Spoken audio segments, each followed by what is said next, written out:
Okay. Frequent and distressing nightmares, along with several other qualities of disturbed dreaming, such as changes in emotional intensity, increased bizarreness, or unusual character interactions, have been associated with specific psychological disorders, including depression.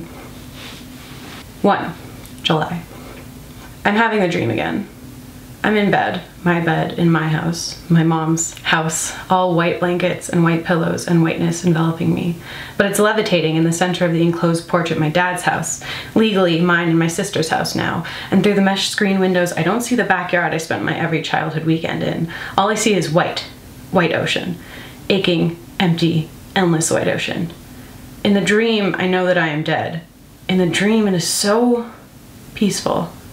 Then I wake up because I'm not dead, I'm alive, and I'm not at peace. I'm lying in bed, accompanied only by my rapid heartbeats and cold sweat. I check the time on my phone and it feels great to know it's 6 a.m. and I've already cried today. Later, I'm at work and I'm being yelled at by customers because I don't have a patio table readily available for them.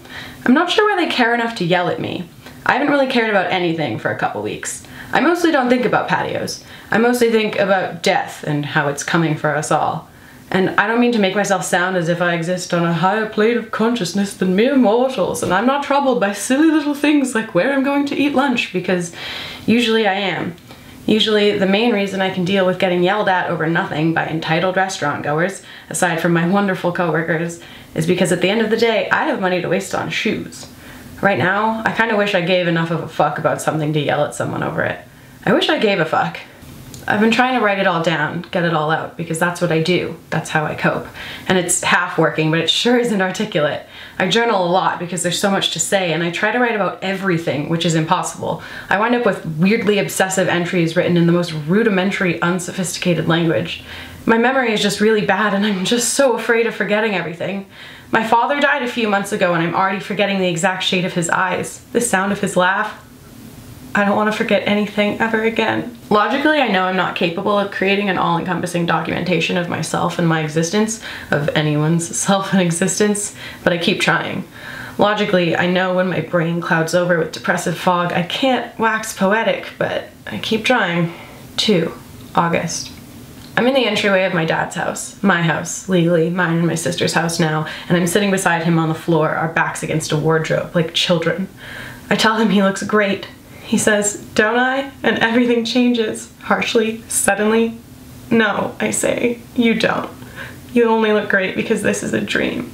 You're dead." I hadn't realized I was dreaming until the words came out of my mouth, and that wasn't enough to trigger a lucid dream, which is my favorite kind of dream, because at least in those I can jump up a high-rise without hurting everyone I love. Instead, I wake up. I wake up into another dream. I'm in my bed in my house, my mom's house. All white blankets and white pillows and whiteness enveloping me. In the dream, I know that I am dead. In the dream, it is so peaceful. Later, I'm awake, properly awake, in reality this time, and I'm thinking about how the only place I'll ever hear his voice again is in my dreams. When I first came home from the hospital, I went through my phone and saved all the voicemails he left me. I couldn't bear to listen to them until months later, but knowing they existed was comforting. Until when I finally had the strength to move them off my phone to somewhere safer, I found out they'd been permanently deleted 30 days after they'd been saved. It occurs to me that I'm going to feel this every single day for the rest of my life. Every day I will remember anew that he's dead. Some days hurt less than others, but every day I will feel it.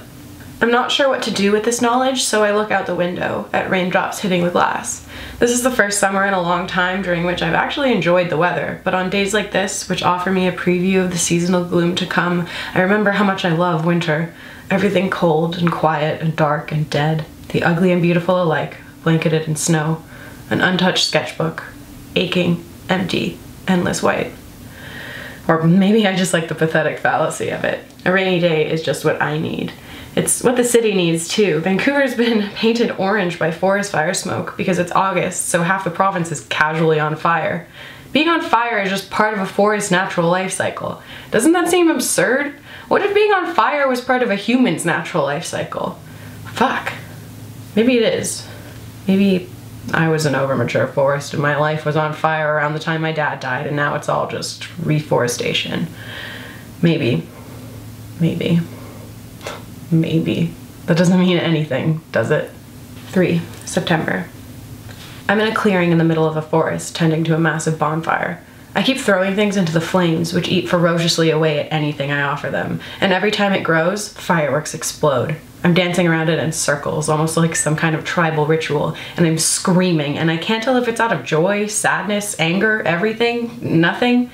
I get a couple of those paradoxical sensations you can only get in dreams. The situation is essentially chaos, yet my bonfire isn't spreading to any of the surrounding trees. It's controlled, and I know that I am alone, but people keep walking by the clearing. They must see me, but no one does anything to stop me. Now I'm awake and I'm scared, and I'm the bonfire, all burning, burning, burning, red, warmth, sparks, flaring, blistering, blistering, but illuminated. Even a dying fire is a light source. I guess I have that going for me. Later, my mother informs me that we found buyers for my father's house. They're a young family and they lost everything they had in a house fire. It's kind of, I don't want to say nice, because it's not nice that they lost everything. That's fucking awful, but we lost something in a fire too. Metaphorically, I guess I could say pancreatic cancer was a murderous internal fire, but we also literally lit my dad on fire after he died, which is a blunt way to go about saying he was cremated, but he would probably find that funny. His ashes are in an urn that has a photo of a forest on it. I'm glad that after all these disasters, there's something good coming to both our families. 4. October. I'm in my dad's house, legally mine and my sister's house now, for the very last time, before the house changes owners. Before the house I spent my whole childhood in isn't mine anymore.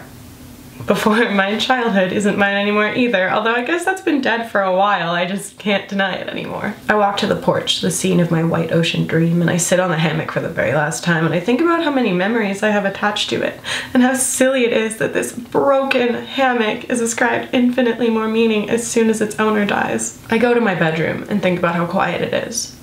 This house used to sing the endless song of the TV, because he always had the TV on, because he lived alone and liked the white noise. Nothing plays on the TV now, because aside from there being no TV anymore, who would pay the cable bills? He hand-painted the walls and ceiling of this bedroom. I think he did it when my sister was born, adorning the room with a tree and foliage, and between the leaves, white skies, which as a child just seemed like another overcast day in coastal British Columbia, but now seem aching, empty, endless. When I was a little kid, we stuck glow-in-the-dark star stickers all over the ceiling. When I would turn my lights off and go to sleep, it was magical. I know there's still magic left to discover in this world, but in that moment, I didn't see the point in looking for it.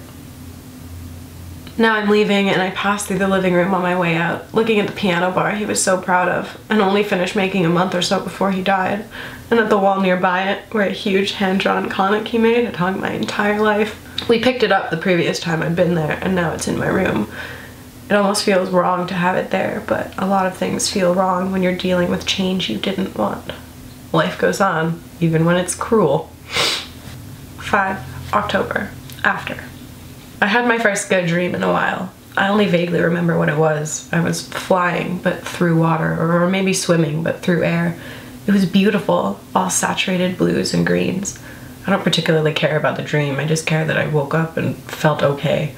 I get out of my white bed, walk past my white walls, towards the window where I move my white curtains, and twist open my white blinds, and the October rain gives me white skies. It doesn't feel aching, empty, endless. White light contains all the wavelengths of visible light. It is everything, all at once. Good and bad in a pot over a burning fire, melted together into something that is only what you make of it.